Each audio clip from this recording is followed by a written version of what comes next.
Shazir Karmali and Dr. Dennis Fung and Dr. Jackson talk to us today about different aspects of bariatric surgery. Dr. Karmali is going to go first, and he's going to be talking about reflux disease and its impact on the choice of bariatric surgery, which is very, very important, I think, because a lot of these patients end up having sequelae from their bariatric surgery if they've chosen the wrong one. So Dr. Karmali is a minimally invasive gastroenterologist based at Royal Alexandra Hospital in Edmonton. He's an associate professor in the Department of Surgery at the University of Alberta, and he is in no way new to obesity conferences. So I will pass you on to Dr. Karmali. Great, thanks, Priya. So it's kind of different for me because a lot of times when I talk to surgeons. So this is a different audience. So I'll do my best. If there's any questions or things that don't make sense, let me know. I did this talk. Projecting up there, perfect. So I did this talk because I was chatting with Arya, and I was chatting with our clinic, and you know, in our clinic in Edmonton, the Edmonton Bariatric Specialty Clinic, we see a lot of patients that we process through, and a common theme that we're seeing now is that we're getting a lot of referrals for individuals who suffer from severe obesity, but also suffer from reflux disease, and it seems to be a condition that's becoming much more prevalent, much more identified. So the purpose of this talk was really to introduce the two topics and see, you know, is there an association between these two concepts, and when we're dealing with reflux disease and dealing with severe obesity, can we manage them, you know, succinctly together? So here's my conflicts of interest. Really nothing to disclose in regards to this talk specifically. So I won't belabor this point, but there's a lot of individuals who suffer from morbid obesity. In Alberta itself, about 20% of our population suffers from severe obesity. So we know that obesity is an epidemic and a problem. Now, when we look at the other problem that I talked about, reflux disease, it's also a problem that we see quite prevalent in the population.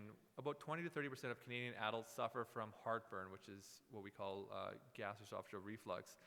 The annual cost of managing reflux disease in the U.S. is about $10 billion. And when we look at, you know, why does reflux happen? Why do people get heartburn? There's actually 5 different factors which cause heartburn or cause people to reflux the stuff into their stomach back into their esophagus.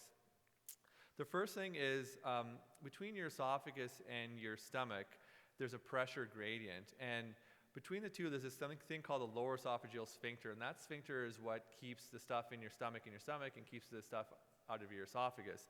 And there's a pressure there that kind of keeps that valve intact. And when people have dysfunction of that valve, the pressure's low, the length of it's too small, there's not enough intra-abdominal length of that valve, people start getting these reflux episodes. In addition, there's a pressure gradient that exists between the stomach and the esophagus. So what happens is that there's a net pressure difference between the two compartments. So things go from high pressure to low pressure. So because there's a pressure difference, most things will try to stay in your stomach rather than go up to your esophagus. But if there's a breakdown of that pressure gradient where now there's equalized pressures between the two, you can get free flow of contents from your stomach to your esophagus. So that's kind of reflux in a nutshell.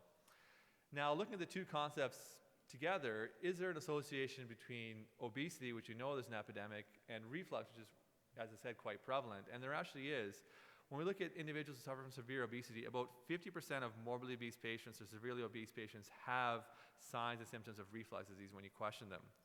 It's actually, obesity itself is known to be an independent risk factor for reflux, and there's a linear relationship. The higher an individual's BMI gets, the higher the risk of reflux is. And that's actually independent of other factors or dietary intake. And the reason for that association is they're finding that as individuals increase their visceral fat, this actually alters those pressure dynamics I talked about at the GE junction. Furthermore, individuals who suffer from severe obesity have altered eating habits, and the consumption of high caloric meals causes a delayed gastric emptying. So there's more stuff in your stomach to kind of come back up.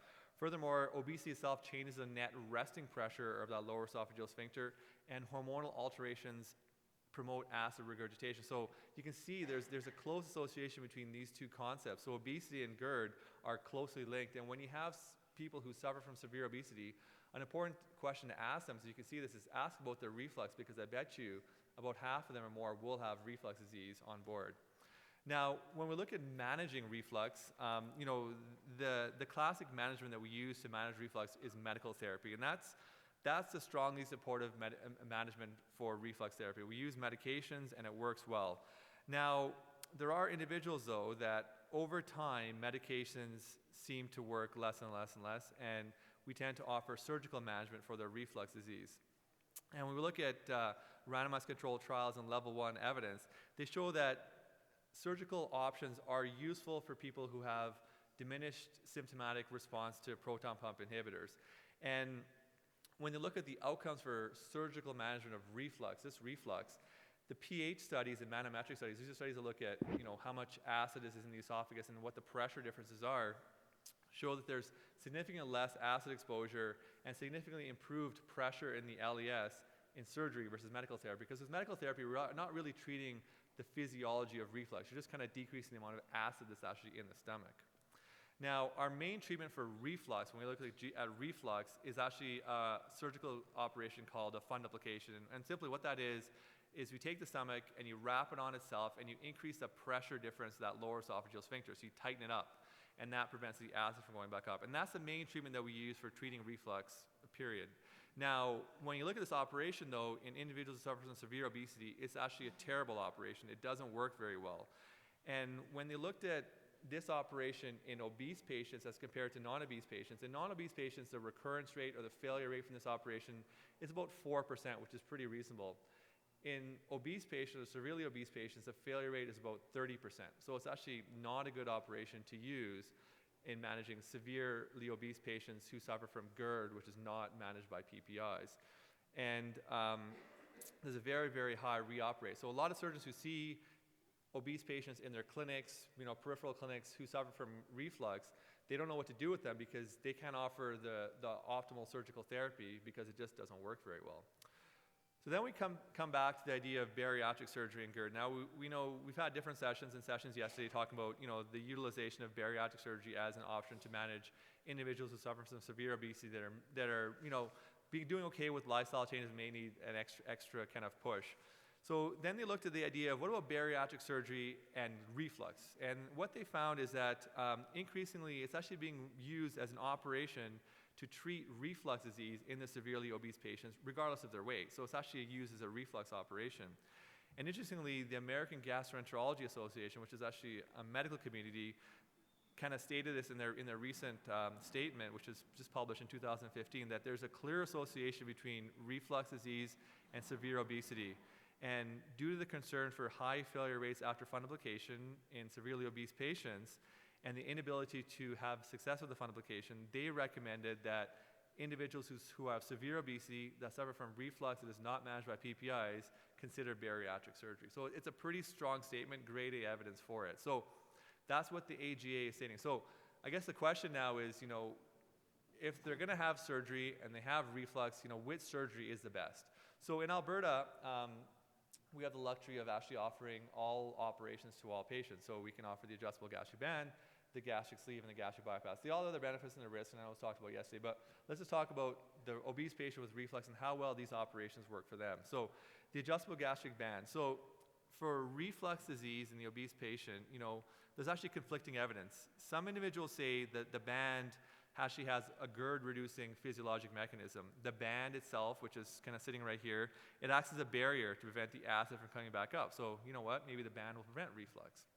Other authors say, no, that's wrong. The band actually promotes reflux. And the reason is they say, well, you're forming a pouch here, and this pouch is actually stomach, and you're causing fluid and food to build up in this little pouch here, which will now reflux back up. So does it cause reflux? Does it make reflux better? Well, I guess the answer to that question is look at the evidence. So there's a couple of studies that have been published, and actually they're conflicting. So the first study was published in Australia, and what they found is that 76% of the patients actually found that the reflux improved after a band was placed. So they believe in the first hypothesis, the band improves reflux. There's another study, though, that was published in the US that had opposite findings. They found that the reflux scores actually worsened after an adjustable gastric band was placed. So they're saying, no, this study's wrong. reflux is worsening. So how do we get an answer to that question? Well, the best way to get an answer is sometimes doing what's known as a systematic review. Well, you review all the studies, do a meta-analysis, say, what's the evidence and what is the evidence showing? And what they found, again, unfortunately in the systematic review, is that they found that the adjustable gastric band in the short term may have some anti-reflux properties because you're preventing that initial reflux. However, long term, the longer the band is there, the more that pouch is present, it may worsen reflux in the long term. So in the short term, it makes reflux better. In the long term, it may make reflux worse. So that's kind of the band. So it's a yin and yang. It's not the best reflux operation. So that's kind of the evidence that there's there for the band and reflux in the obese patient. So the next operation is the gastric sleeve. So again, this operation, we take the stomach size of a small watermelon and we drop the size of it down to a large banana. So this operation, what does this do with reflux in the severely obese patient? So with this operation, there was concern. So this operation was concerning that this operation may actually promote reflux. It may make reflux worse. And the reason is by taking the stomach and decreasing the size of it, if we remember Poussey's law, as the size diminishes, as diameter decreases, pressure increases, right? So as you make the stomach smaller, you may make that pressure gradient higher, which may promote stuff from going back up. In addition, when we do a surgery on it, Dr. Hong will explain it, we disrupt this little thing here called the angle of His. And the angle of His is one of those components that affect pressure in the LES. So the studies have actually borne this out. So 3 big studies, one out of the Netherlands, 2 out of the US, have all shown that de novo GERD starts to increase after a sleeve is done. So after one study looked at sleeves versus bands, and again, they showed de novo GERD in 1 year in about 22% of sleeve patients. Another study followed patients pre and post-op radiographically for reflux, and 18% developed new onset GERD, 22% developed clinical GERD. Another study looked at individuals who had GERD, and they said, what happened after they had a sleeve? And at 1 year, 45% of the patients developed erosive esophagitis, so actually, effects on their esophagus from the sleeve. We did our own study in our center where we looked at actually reflux frequencies after a sleeve and a bypass in terms of PPI usage. And the top one is the sleeve, the bottom one is the bypass. And we showed over time there's actually an increased usage of PPIs after a sleeve in refluxing patients. So again, if you have a refluxing patient and you do a sleeve on them, you may make that worse, which is a problem. So the conclusion for that was the sleeve for individuals with GERD may not be the best operation. It may actually make GERD worse. So then we come to the last operation, which is a gastric bypass.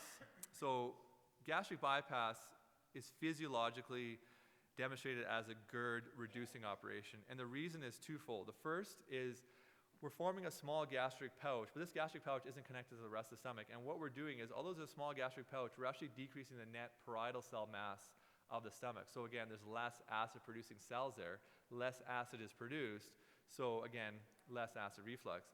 In addition, we're causing this, we're making this long Roux limb here, and this Roux limb configuration helps to reduce the esophageal biliopancreatic reflux that can come back up. So what they found, and when they looked at studies for individuals who failed Nissen fundoplications, they actually use a bypass as the salvage operation, and they found that when you use a bypass in individuals who's failed a Nissen who's severely obese, it actually significantly reduced their GERD score. So interestingly, with the bypass, the evidence is the opposite. What they found is that with the bypass, you'll actually improve GERD symptoms. You're actually using it as a GERD treatment operation. Remember with the band, it may make it better, it may make it worse, a sleeve will make it worse. The bypass, evidence is showing that it'll actually improve reflux significantly, even to the point of cure. So what they showed, 3 big studies. The first study showed a significant improvement in heartburn with the bypass, 34% versus 8%. Second study, significant improvement in GERD symptoms at 12 months, 87% improvement in heartburn, 44% improvement in PPI usage. Last study, they follow patients long-term after a gastric bypass, and only 3 patients who were using, 57 patients who were using PPIs pre-op, only 3 of them continued to use PPIs post-op. So significant improvement of PPI usage after a gastric bypass. So evidence is favoring the gastric bypass as the best GERD reducing operation. Interestingly, the bypass actually, taking another step was actually used as a salvage operation. So individuals who have undergone a band or a sleeve or a vertical banded gastroplasty that was now suffering from reflux, they've been converted to bypasses, and that's actually improved their reflux. So one study, 100% of the patients had improvement of their reflux after salvage. Another one, significant amount of patients, had improved symptom scores when they had a Roux-wide gastric bypass salvage after a failed bariatric operation for reflux. So again, what we're seeing with the evidence is a gastric bypass is a very, very strong operation for treating GERD in the severely obese patients, or to manage GERD in individuals who have had GERD after another operation.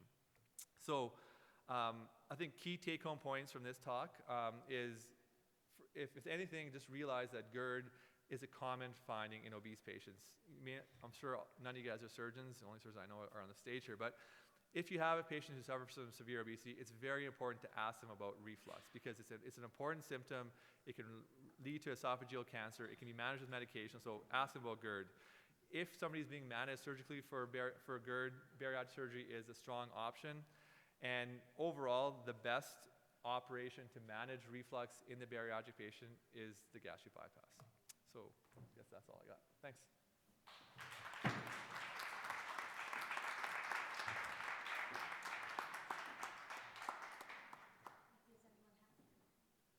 anybody have any questions for Dr. Karmali? We have about 3 minutes for questions. I do. Michael Lyon from Vancouver. We have strong preponderance of sleeves being done for bariatric surgery in the Lower Mainland. Right. Only about 1 in 10 have a bypass. In our clinic, because we, manage patients very intensively and follow them very fastidiously, we see very low incidence of reflux, even those with pre-existing reflux disease before a sleeve, afterwards. And I'm assuming that's to a large extent because of the amount of weight loss combined with the, the control of diet that occurs in patients who are very compliant. Right. Do you have any comments as to whether there's some data suggesting that the more compliant a patient is with dietary optimization following a sleeve, that you may see really no significant increase in the risk of GERD? Sure. So, I was recently at a surgical meeting about, sleeve and reflux. And again, Dr. Hong will present on his next topic is actually very, very point, because it talks about how sleeves actually increases a very common operation. And what they found in this recent meeting was that the question about reflux is how you define or how you determine reflux. So it's how you question your patients. And when they looked at, doing a proper symptom assessment with a GERD health-related quality of risk score, and asked them specifically, are you getting symptoms of reflux?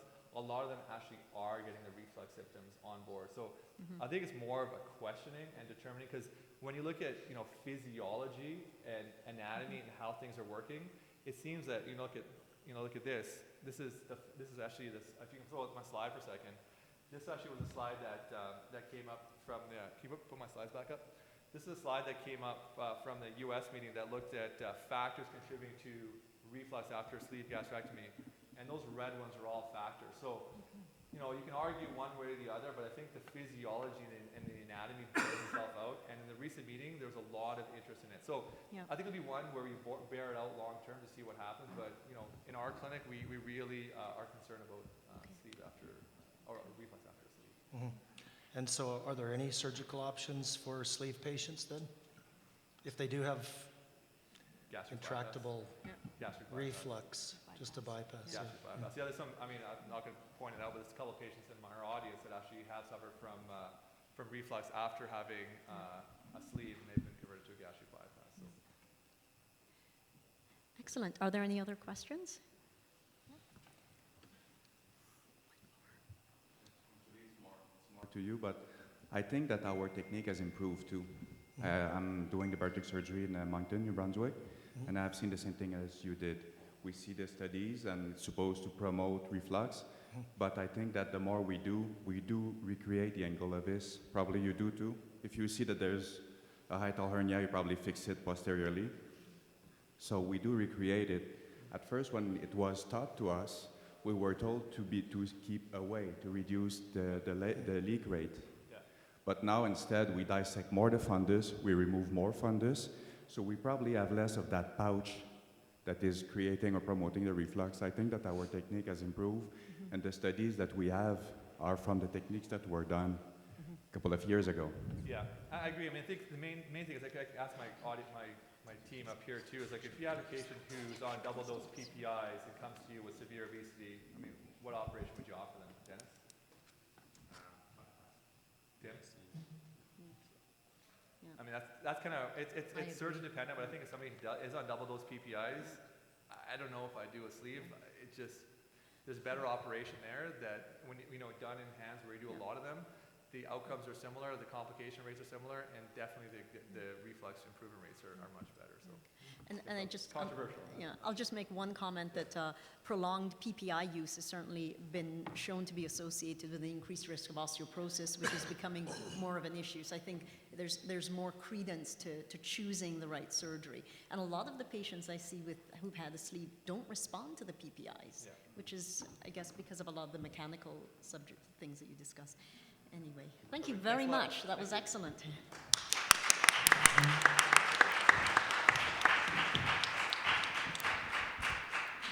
Okay, so our next topic is, I think, very timely, sleeve gastrectomy, the #1 performed bariatric operation, a culture shift or a fad.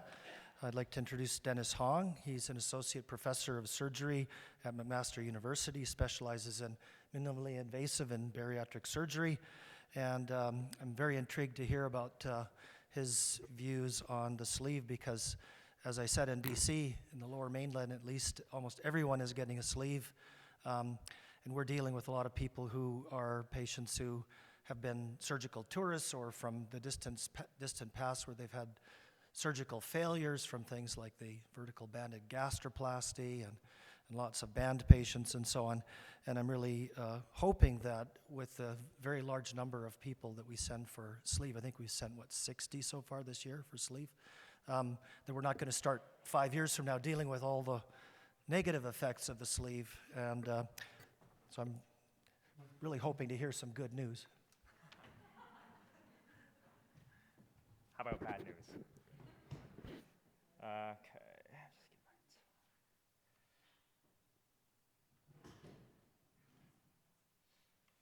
So I just want to thank the chairs and the organizers for the invitation to talk. So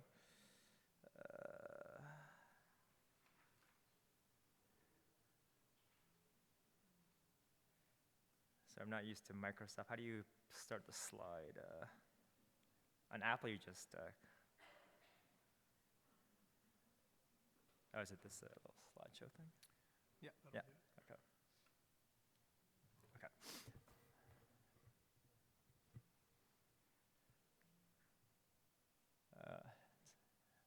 Oh, there we go. Yeah, thanks. So the sleeve gastrectomy is what I was asked to talk about, and it's really phenomenal as really over the past 10 years, this operation has increased exponentially, not only worldwide, really. If you look at the US, Middle East, Europe, and most of Canada, it really has become the #1 operation for morbid obesity. So it's been an interesting time for, at least for surgeons anyways, in this shift towards a sleeve gastrectomy. These are the objectives. Unfortunately, I have no disclosures. I'm just going to start with this slide, and it really has nothing to do with the sleeve, but I'm a big political buff. I'm sort of addicted to CNN, and I thought this was kind of interesting. It was Russia that broke into the DNC. She's saying Russia, Russia, Russia. I don't. Maybe it was. I mean, it could be Russia, but it could also be China. It could also be lots of other people. It also could be somebody sitting on that bed that weighs 400 pounds. Okay. So I think that's an interesting that the most powerful person in the world, thinks about obesity this way. So this is sort of the environment I think that the people who are interested in obesity research advocacy are in right now. So I would continue to encourage you guys to continue coming to conferences and advocate for obesity access, research, and all that stuff. So on to the talk. Dr. Kamal already showed what a sleeve gastrectomy is, but for the non-surgeons, you can see on your left is a normal stomach. And essentially what we do is using a mostly stapling technique, reduce the stomach volume by about 75 to 80%. And it sort of looks like a banana now. This operation for an experienced surgeon can be done very quickly now. I think that's one of the reasons why it's really gained popularity, is that an experienced surgeon can do this in 30 minutes nowadays. So it's a very quick operation. It's quicker than getting a gallbladder taken out nowadays. So I think that's one of the reasons why it's become quite popular worldwide. And I just have a quick video for the non-surgeons of how we actually do it. So it's a little edited video, but that's the stomach, and we're just cutting the blood vessels on the stomach along what's called the graded curvature. And we'll continue that up towards the diaphragm. So we're up at the diaphragm there. We just take that, the right side of the stomach with the graded curvature off. We take down the angle of His, as someone mentioned. And then most surgeons would use some sort of bougie. And it's varying sizes that surgeons use. And then with that as a guide, we'll start stapling the stomach. And there's debates among surgeons about staplers and reinforcements and all that stuff, probably that aren't relevant to this talk. But you can see it's relatively straightforward, this operation. And then that's the last stapler. And once that's done, we remove the extracted specimen, we remove the bougie, and that operation is done. So again, you can see it's quite straightforward for most cases. It can be difficult sometimes. There are some nuances to the surgery that surgeons debate in our conferences. But generally speaking, it is relatively straightforward. And it's because of that reason, or one of the reasons why it's increased in popularity, not only worldwide, but in Canada. So this is COI data that we published recently. It's from 2009 to 2015. So you can see the graph in 2009 was essentially zero. So in 2009, there were essentially 0 sleeves being done in Canada. And this chart essentially mirrors the experience in the US and the Middle East. There's been an exponential growth. So at the end in 2015, there were almost 1,500 sleeves being done in Canada. And that's the latest data that we have from COI. And there are some variations, though, in Canada. So if you look at the different provinces, so Quebec is not included in our COI data because Quebec doesn't submit their data to COI, so we couldn't get that data. But if you look at the rest of the provinces, it seems to be pillared on the coasts. So for example, if you look at the East Coast, Newfoundland, Nova Scotia, New Brunswick, more than 80% of the bariatric surgeries done in those provinces are sleeve gastrectomies. If you look on the West Coast, so BC, it's again, almost 80% of procedures or bariatric surgeries are sleeve gastrectomies. Alberta in 2015 was just under 50%. In Ontario, where I work and where Dr. Jackson works, our percentages are about 10%. So we're one of the few jurisdictions really worldwide where the sleeve hasn't taken off for various reasons. And that has to do with, I think, sort of the funding mechanism, payment, how the program in Ontario is structured. So even now in Ontario, we do very few sleeve gastrectomies, and most of our operations are really gastric bypasses. But we're a minority really worldwide. In the US, 60% now of these operations are sleeve gastrectomies. In the Middle East, it's over 70% are sleeve gastrectomies. So really in Ontario, we're sort of an aberration in Canada and worldwide. The mechanism of action of how the sleeve actually works to produce some of the metabolic changes are various actions. So it's not just a volume reduction, although that does play a big component. I mean, when you take out 80% of your volume of your stomach, you're obviously going to eat less. So it is a restrictive operation in that sense. But there are some other metabolic changes that do happen that people have looked at, have been verified in various labs and animal models and human models as well. But as some of you may know, ghrelin's produced up by the fundus of the stomach, and we take out the fundus of the stomach, so therefore you get decreased ghrelin production. You get increases in various other hormones that are thought to be important in some of the metabolic disorders and some of the positive effects you see with bariatric surgery. And mainly it's GLP-1 have been studied, PYY, and you do get increased bile acids in your serum, which again is an important mechanism. So what about the outcomes? What about, does the sleeve actually work? One of the problems in surgery for a lot of diseases is that we don't have a lot of great data. We have a lot of case series. We have a lot of retrospective data from institutions. We don't have a lot of randomized trials, unfortunately. The only randomized trial looking at sleeve gastrectomy versus what was traditionally the most common operation, a gastric bypass, is the Stampede trial. And that was out of the Cleveland Clinic. So this chart shows you the 3-year data. In February of this year, they just produced their 5-year data, published in New England. But it was a small randomized trial, if you're not familiar with it, looking at medical therapy versus gastric bypass, which traditionally, again, was the most popular operation in a sleeve gastrectomy.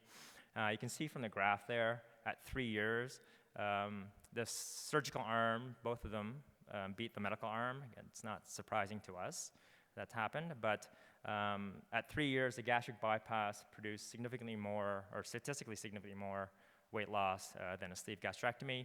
And this difference continues at 5 years out. So if you look at the 5-year data published in February of this year, that difference holds. So it does produce weight loss. It's better than medical therapy. It's better than the gastric banding procedure that was popular at one point, but it's not as good as a gastric bypass so far at 5 years. What about some of the metabolic effects of a sleeve gastrectomy? Particularly diabetes. I think everyone's interested in diabetes nowadays. What does that compare to, again, the medical therapy or a gastric bypass? So if you look at the Stampede trial, again, this is the only randomized trial looking at sleeves versus bypasses versus medical therapy. You can see at the top the medical arm at 5 years. So this is the 5-year data published in New England. Only 2% of the medical arm had eradication or remission of their diabetes. If you look at the sleeve arm, it was 23% at 5 years, and for a gastric bypass at 29% remission. So again, very much like the weight loss data, the sleeve gastrectomy is pretty good at remitting type 2 diabetes at 5 years, but it's not as good as a gastric bypass. And I think those two results really are some of the data that we used in Ontario to continue to promote a gastric bypass as the operation of choice for us anyways. And until further data comes along, I think we'll continue on that trend, at least in Ontario. I just want to highlight a couple of key potential complications that people are worried about with the sleeve gastrectomy. One is gastric leak. So this is just an illustration of what a gastric leak is for those of you who aren't surgeons. As you saw in the video, we use a lot of staplers to create the sleeve gastrectomy, and sometimes these staples fail. And they particularly fail at the very top, right by the angle of by the diaphragm where you saw in the video. And that's a problem because sometimes it can be very difficult to close these sleeve leaks. And if you look at the literature, a lot of sort of high volume centers, most report sort of between 1% to 2% as the incidence of a sleeve leak. And again, if you compare that to a gastric bypass, it's actually higher. In a gastric bypass, it's below 0.5% for most institutions. So again, leaks from staple lines are higher in a sleeve than they are in a gastric bypass. This is just a video showing you, I think this is one of my patients actually that had a sleeve leak, and it sort of illustrates, there's a hole there. You can see it there. At the very top by the esophagus. And they're very difficult to fix, and this is how we fix it typically. So most institutions will use some sort of stent to occlude that hole. So this is a stent that I'm putting in one of our patients. We used to do it in radiology, but that was really cruel to the patient, so now we do it in the OR. Actually. And we do it under fluoro. And it's just a covered metal stent, or not a metal stent, but a covered stent that we use just to cover the leak. And we keep it in for 6 weeks, and then we pull it out.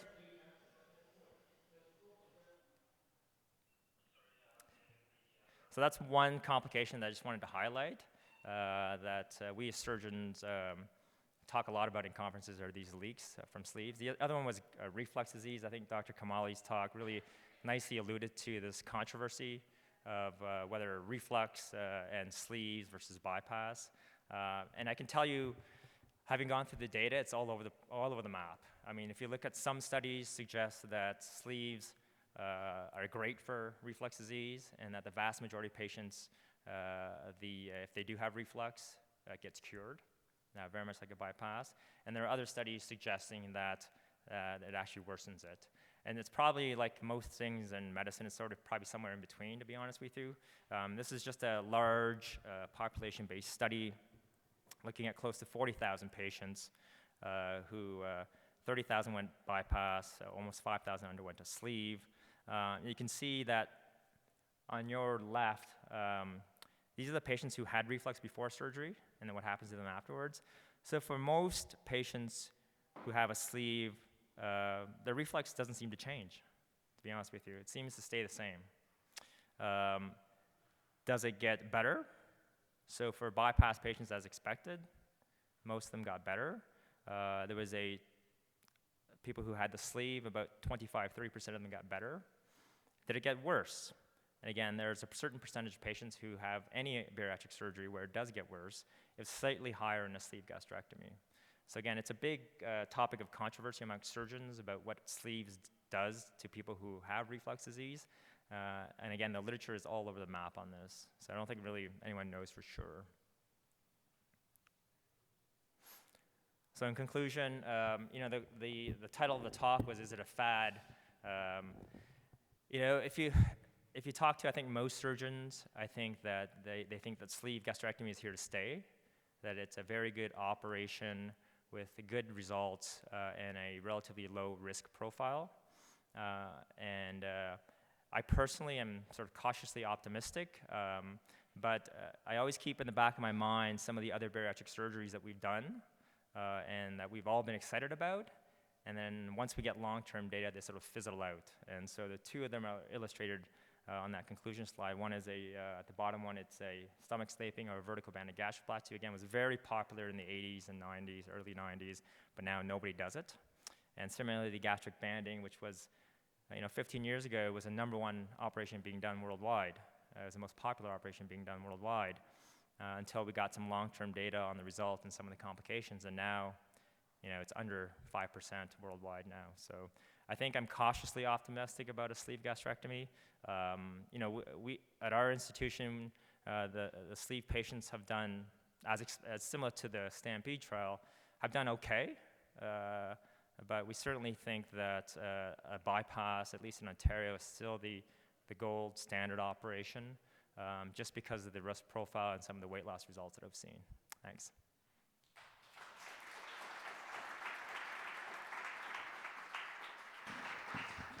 So we have a few minutes for questions. I'm glad to hear that the bypass is still here to stay. The reason why there's a 80% sleeve in Eastern Canada, it's because I'm the only one doing the bypass. So everybody Maybe else doing only sleeves. You should teach your colleagues, maybe. Okay, so they are referred to me. So I believe, like you, that the gastric bypass will always be there. But I'm just going to do the devil's advocate. I still do sleeve as well. The main reason why the sleeve was even invented, the concept, for those who are not surgeons, it's because of the dumping syndrome.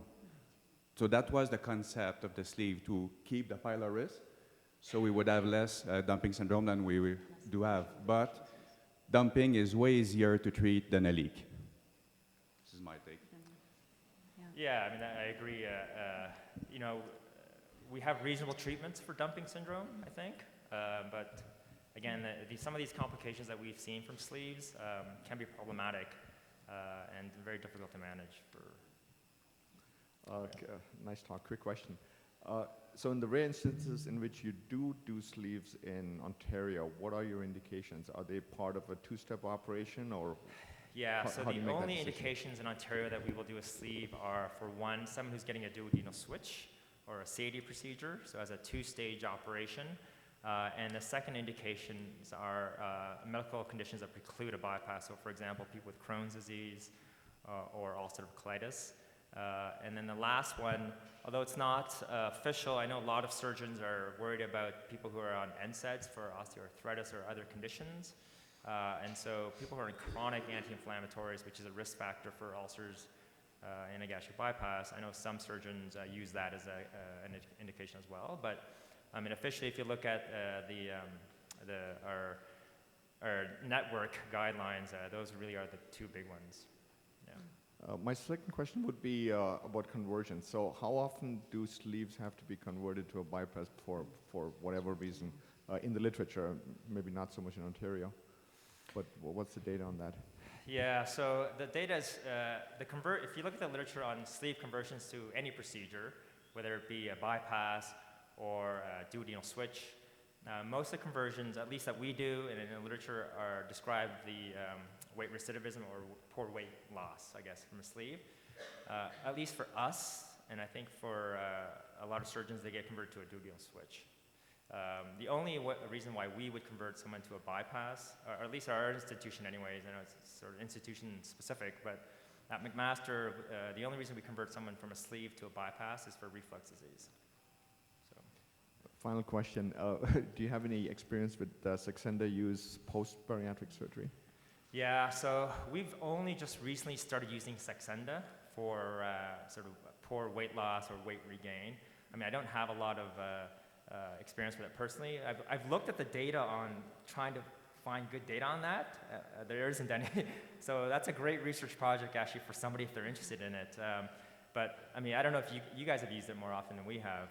Yeah, so Renika from our clinic presented 9 cases here of post-surgical use, and overall weight loss is slightly better than what you would expect in patients who haven't had operations. It's very effective. There have been patients who've had almost a 40, 50 pound weight loss with Saxenda post-surgery. So she presented data, and I believe Sean now has some data that's been submitted. So, but you're right, it's an interesting question. Yeah, I know Sean started using that. We've only just started considering using Saxenda actually. Yeah. Okay, perfect. I have another question, quickly. In the Lower Mainland, surgeons have determined that chronic NSAID use or any history of inflammatory bowel disease is an absolute contraindication to a sleeve. And maybe you could comment as to the risk of marginal ulcers or relapse of inflammatory bowel disease if a person does undergo the sleeve. And I think it's really the surgeons don't want to take any responsibility if the patient has a poor outcome. Understandable, I guess. Oh, so in Lower Mainland, NSAID use is a contraindication to a bypass. No, it's contraindication to any bariatric surgery. Oh, any bariatric surgery. Well, I mean, to the ones that the BC government pays for. Yeah. Yeah, I mean, I think that's pretty harsh. I think. I mean, the vast majority of our patients are actually on some sort of osteoarthritic medications. To be honest with you. Yeah. I mean, we just published a study looking at aspirin actually and gastric bypass, and there's no increase, or small dose aspirin, so 81 milligrams, and marginal ulcer, and there's no increase in marginal ulcer rate with 81 milligrams of aspirin. Mm-hmm. So if someone's on some prophylactic dose of 81 milligrams of aspirin, you can do any operation you like, really. I've not heard about that NSAID is a contraindication to any bariatric surgery. I mean, I think that's pretty harsh. Yeah. And what about any history of inflammation? Like we've got many disappointed patients right now who otherwise are optimal patients for bariatric surgery but won't qualify simply because they have a history of inflammatory bowel disease. That's probably not based on evidence, to be honest with you. I suspect that's based on, I'm not sure what, but it's pretty clear that we do people on NSAIDs all the time. Okay. Sorry, I just had one other question while Tim is getting set up there. So it's really interesting data that you show with the Stampede trial in terms of diabetes remission. And now that there are some new agents for the management of diabetes that are associated with cardiovascular risk reduction, you sort of wonder if and a lot of them are independent of the A1C lowering, and you sort of wonder if those patients derive the same cardiovascular benefits after bariatric surgery that the diabetic patient would otherwise. It's just a... Yeah, I mean, these are all interesting questions for randomized trials, right? I mean, it's a great area to be in, to be honest with you. And it's a fertile ground for anyone who's interested in this kind of stuff. Okay. Well, thank you very much, and I think Tim is ready now. Okay. So I'd like to introduce Dr. Timothy Jackson, who has who is currently a bariatric surgeon at the Toronto Western Hospital. So Dr.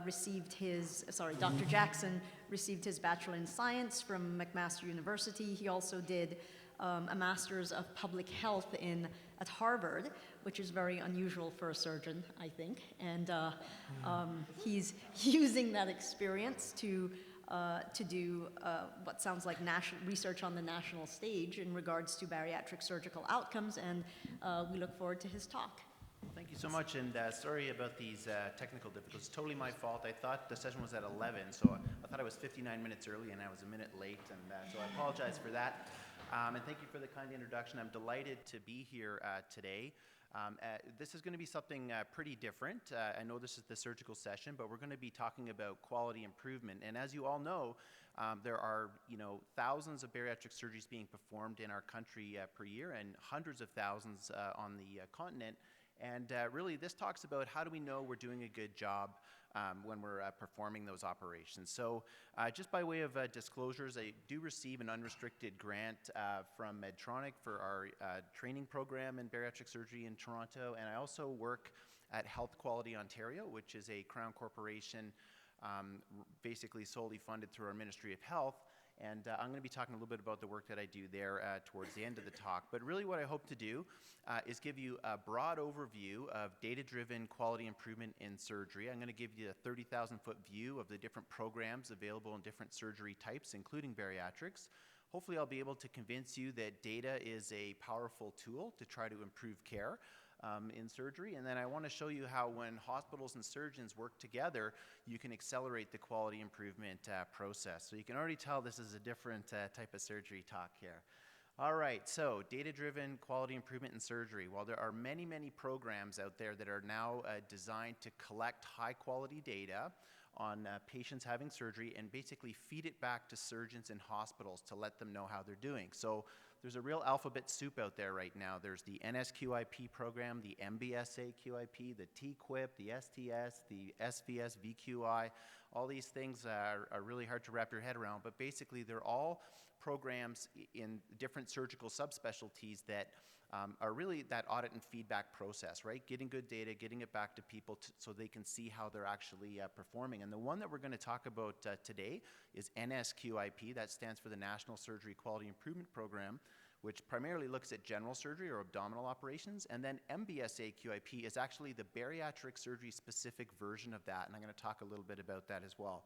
But the core concept here is getting good data, getting it back to providers. That's audit and feedback, right? So that concept has been well borne out in the literature. There's over 140 randomized controlled trials saying that if you get data on performance, feed it back to the providers, that it can be a tool to improve care. So what these randomized controlled trials actually tell us is that it can lead to small changes over time. So small changes in big numbers of people can be hugely significant to us.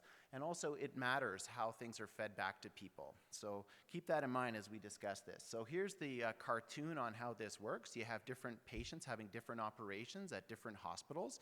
If all of these places decide that they're going to pool data together using the same definitions, the same data collection methodology, you can actually pool different outcomes into one place and do statistics on it. So that's the black box here. I'm not going to get into that because I'll be on pretty thin ice, but you can take into account patient complexity and how difficult operations are, and then get it to hospitals so they can see how they're performing relative to the other hospitals. So you can take apples and oranges in effect and make apples and apples types of comparisons.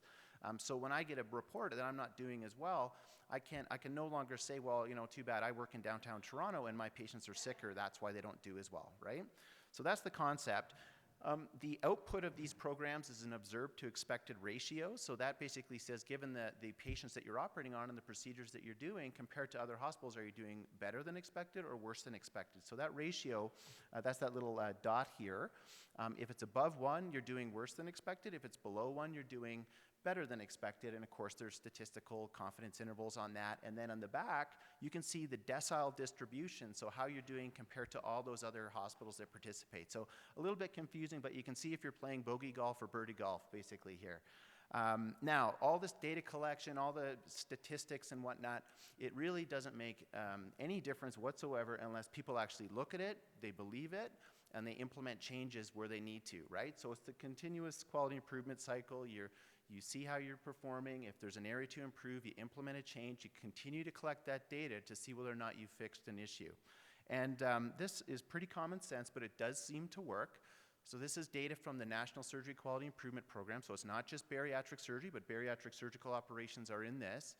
This is 515 hospitals, almost 3 million surgeries, looking at what happens over an 8-year period when hospitals participate in that audit and feedback type of activity. And really, what you can see is that the care seems to improve over time, meaning complications actually go down, and that the longer a hospital does that, the bigger the magnitude of the improvements are. And if you look at how things were and how they are now in these types of hospitals, you can make an estimate on how many complications you avoid, how many lives you can save. And here they estimate 14 deaths for the average large-size hospital and hundreds of complications. So that's actually very, very meaningful to patients and surgeons alike. There's another reason to do this and improve care beyond just making it better for our patients. Surgical complications are hugely expensive. A lot of this data comes from the States, but this was basically $20,000 more for a surgical patient that has a complication compared to those that don't. So I don't think those numbers necessarily translate directly to Canada, but complications are expensive, right? There are other reasons why we should be engaging in this activity also, and that particularly is how our health policy is changing over time. So we're no longer asking hospitals to count numbers of cases, so-called volume-funded surgery. We're actually going to more a value-based system, so we take into account the quality and the cost, and that's the way things are moving forward. So obviously we need good data to inform that cost-quality equation there. I'll just tell you, I have a lot of personal experience with these programs. Over the last 7 years, we put them in at the hospital I work at.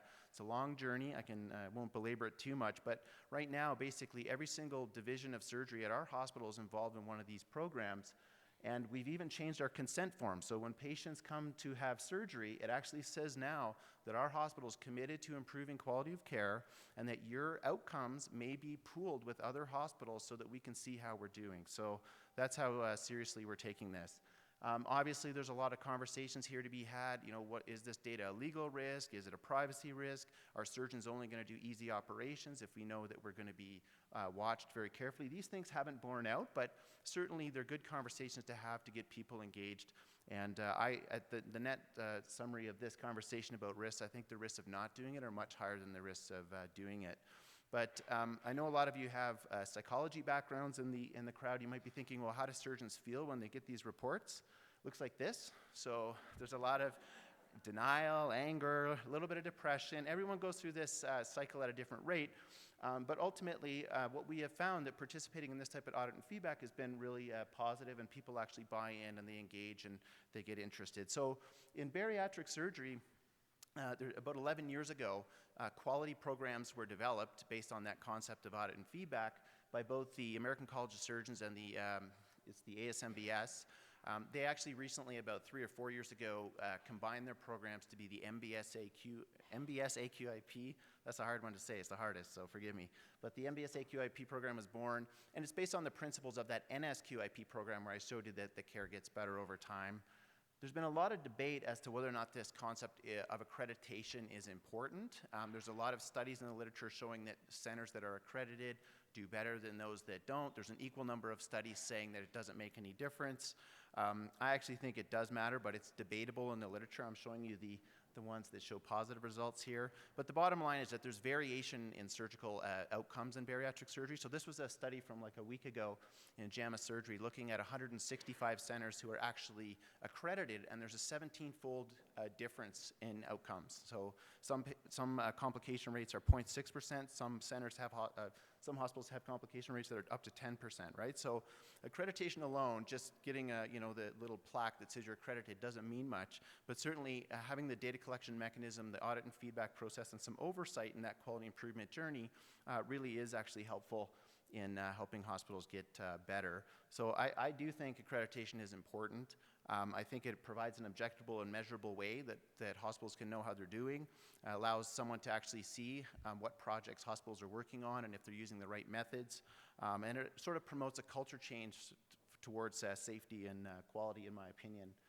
So there's standards. I put the little website here if you're interested. It's about a 100-page document with bariatric surgeons coming together, agreeing on what should a bariatric center look like in terms of the surgeons, the staff, the equipment, on and on. So in Canada, we have much of this.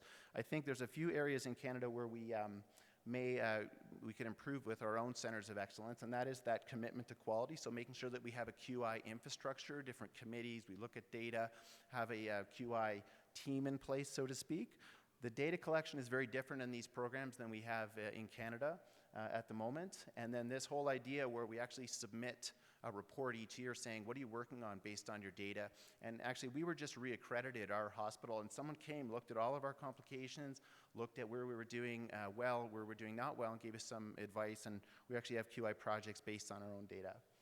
So there are over 700 hospitals that do bariatric surgery that agree to pool data in this program. I think it's about 720 now. There's well over 150,000 bariatric cases a year put into these databases.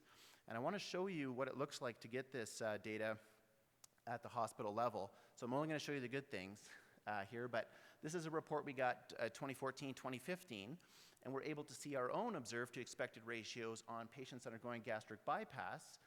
And you can see that mortality is on the left side there, so that's about 300 operations. We're in the first decile. That means we're doing great. Birdie golf there, and we're in the first decile. So actually, that's very reassuring. There's some positive things come out of these reports too, right? Overall complications after gastric bypass, we're doing better than 90% of those 700 other hospitals. Right now, I can tell you it wasn't always like this. Sometimes we get the purple dot going higher. For example, we did correct an issue with surgical site infections based on this. And believe me, when we look at the other divisions and other types of surgeries that I do, there's lots of room to improve. So I'm not bragging, but I'm just showing you what the outputs actually look like. This is our report on sleeves. We're actually doing as expected on all different outcomes. So different ways the data comes, there's lots of richness to it. People actually get really engaged in it, and I think it's been a positive thing for our hospital. So what I'd like to do is switch gears a little bit and talk to you about how when hospitals and surgeons work together, you can actually make some measurable change in a very short period of time. So I want to tell you the story of our Ontario Surgical Quality Improvement Network. And just a few years ago, in 2014, there were only 4 hospitals in Ontario that were actually doing the NSQIP program, and they're listed here. Just to keep it in context, there are actually 3 hospitals now in Ontario that do the MBSAQIP program just for bariatrics. And so we thought, well, wouldn't it be great if more hospitals were involved and we had some funding and things and got people talking about their data. So we got a small grant from the Ministry of Health to maybe sign on 15 hospitals. We put out a call for expression of interest. We had 46 hospitals want to sign up like that month. So overwhelming interest. Bottom line is that we were able to roll out our expansion of the program across the province to over 30 hospitals now. We had multiple cohorts. These little rectangles do not do any justice to all the heartache and heartburn that was put into getting legal documents, funding, all these stuff, privacy to transfer data. But anyway, we did it. And we've actually created a community of practice such that we have, it's actually 35 hospitals now. We have a group of community hospitals, academic hospitals, even small rural hospitals, and we have 3 of the standalone pediatric centers participating in these data collection programs. They're listed there. Lots of geography involved. We have local health integration networks in Ontario, and there's pretty much hospitals from all those there. So how do we actually get surgeons and hospitals to build a community of practice? Well, we have a great online platform. There's a little website down there on the left. I do monthly calls with surgeons. So just on Tuesday, I had about 20 general surgeons on the line. We were talking about surgical site infection, urinary tract infection, what worked at different hospitals. I like to copy and steal everything I hear and try to do it at our place.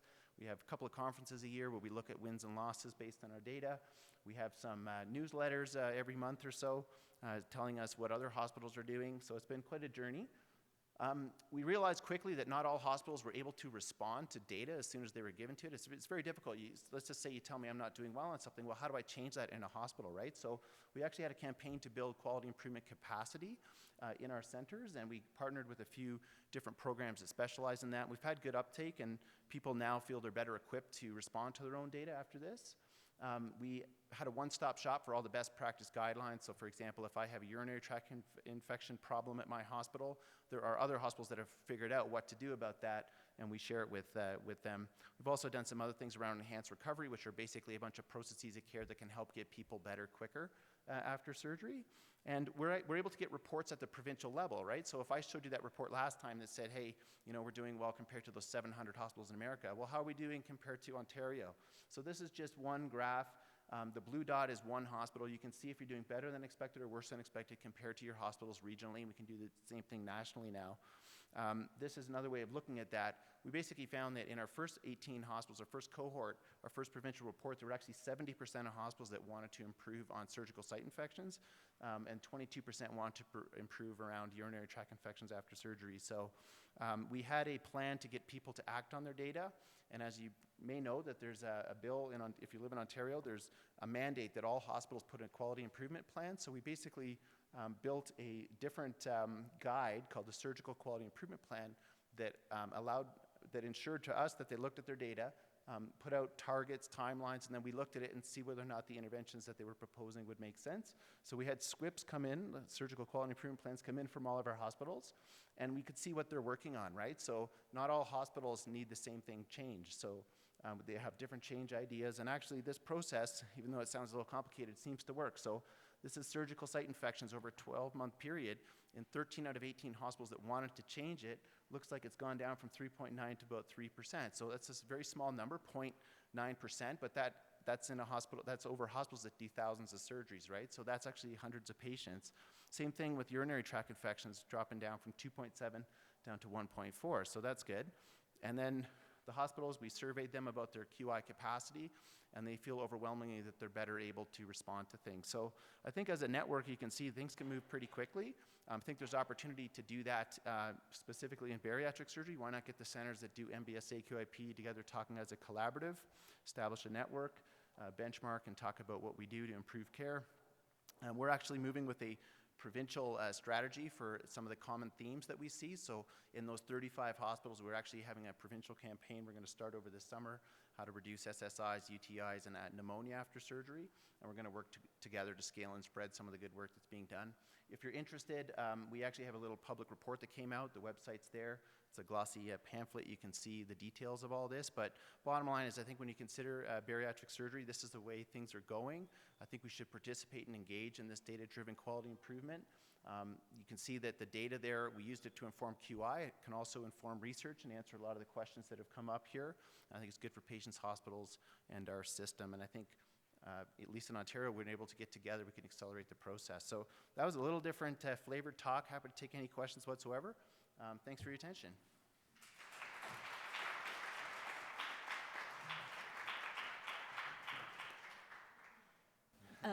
Can I start with the first question? That is a gargantuan effort. To standardize data from the ground up is so much easier, but to do that once everyone has already gotten into their habits and their routines and set up their protocols. If other provinces were interested in doing this, how do we start? I have to say, first off, I neglected to mention that British Columbia has been doing this for about 3 years longer than us in Ontario. We copied and stole lots of their wins on how to do this properly. That was in the NSQIP program. Okay. So it's actually not that hard to get people wanting to do this. I think, but they're not doing that for bariatric surgery. I don't believe. You know what? No. I think some of the hospitals. Somebody said we're doing it. So NSQIP, which is the more general abdominal version of this program, basically does collect bariatric operations if you'd like it to. So, there's a lot of centers that do this. In fact, I think there's about 70 to 80 now in the country. So we could benchmark bariatric outcomes if we wanted to, right? So I think it's an opportunity. And it can be applied to other fields as well, not just bariatric surgery. We're doing it from everything, vascular, chest surgery, abdominal, gynecologic stuff, plastics, you name it. It's all there. Yes, sorry.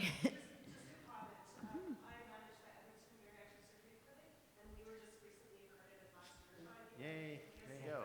Number 4. Wow. And that's where? In Edmonton. Wow. Have you got any data back yet? Yes, we just got our first, our year 1 data back. And I think the priority for our surgeons was SSIs. You don't have to tell me what it is. I just want to see. I'm just curious to see, like, what did they buy in? Were they receptive? And do you think something will change? Yeah, so I think it definitely improved engagement of the surgeons and communication between the surgeons and the bigger healthcare team. And we were able to have a lot more meaningful and productive conversation about QI. And I think we did a good job integrating QI into our program beforehand, but it's definitely improved over the last year. That's great. Congrats. That's not easy. I know. It's very difficult. Yeah. Wow. All right. that's, Well, no one's going to ask me something interesting. really hard. Really. Yeah, so- oh, there we go. okay. Perfect. Lay it on me.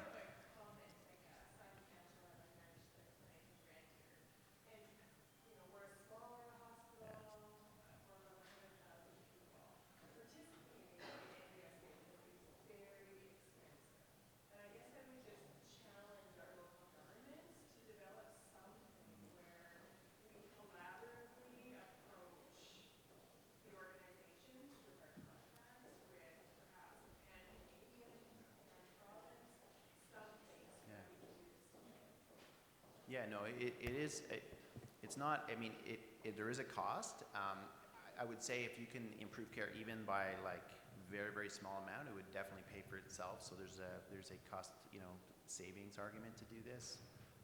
Yeah, but there's lots of opportunity. I think this is just the beginning, and I don't know, it's been a great journey so far, so I hope we can keep moving forward. Yeah. Just one other question with regards to, is any of this information sort of made No, I mean, available to the public? Like, Yeah, because I guess that's that's one of my concerns is that someone in the public might pick this up and say, oh, well, this hospital is doing I worse know. than this. And that can be very self-defeating in some regards. Yeah, I mean, to be honest, so this data is not available to the public at Okay. the moment. I think that public reporting is coming whether we like it or not. I think it's best informed with good data, not retrospective, administrative claims type of stuff. I think what I see happening with public reporting in the short term is it may be reported if your hospital participates in these types of programs or not, yes or no. That's been my discussion with our ministry and our province so far. Yeah. So, but it's coming. It's not our choice. It's just we're gonna have to learn to live with it. Any other questions? So I'll ask another question Oh, then. yeah. So the patient populations are very sort of make a very strong impact on what the post-surgical outcomes are. The availability of post-bariatric follow-up, the willingness of patients to sort of comply, or their support to do this. And so in some ways, one has to be very careful. I don't know how you could capture that in your database. And I think that certainly affects your outcomes. And Yeah, I mean, how are you adjusting for that? I'm getting the giant. Oh, cookie you're here getting taken the, out, but- okay, sorry but, about that. The bottom line is that there's different ways that you can take into account the patient differences. So obviously the medical stuff, but we actually don't hold centers responsible if people don't follow Got up. it. Yeah. We just attempt to contact them as a metric. Yeah. So Got it. yeah. Anyway, thank you so much. I really Okay, appreciate thank it. you very much.